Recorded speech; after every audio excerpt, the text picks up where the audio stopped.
white, black, gray. What colorful boxes we have in testing. In this video, I will tell you the meaning of each type of test.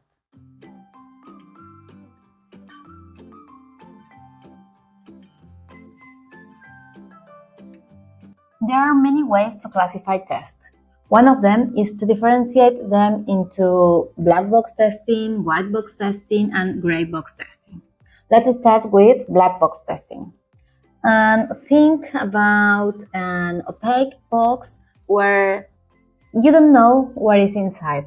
So the tester doesn't know how that software is built, the technology, the architecture, and despite of that, the tester has to verify that.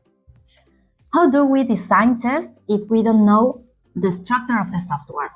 Well, we can do it through the input and output of that box.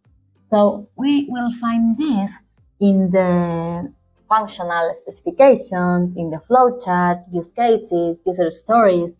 All of those documents will let us know which is the expected results, which are the expected results for that software, for that black box software that we don't know how is it built, but we know that given that situation, we expect to have this result.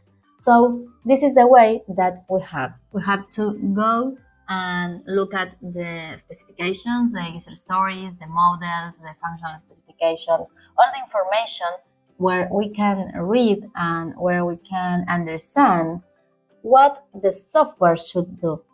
Now let's think about a transparent box where you can see what is inside.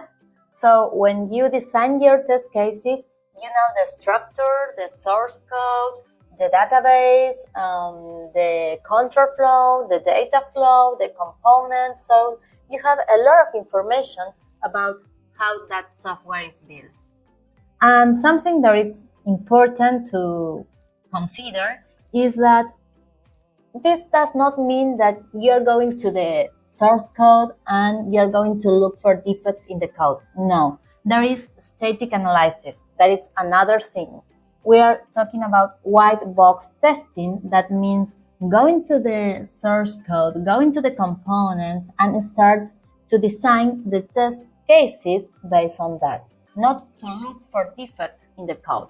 Many times the limit is not clear because we are doing black box testing and we are designing the test cases, but we have some information about what's happening inside. Maybe we have some information about the database or some fields or some triggers or something like this. So this is not black box testing, but it's not white box testing. That's why we call them gray box testing. So the gray box testing is the combination of black box testing with white box testing.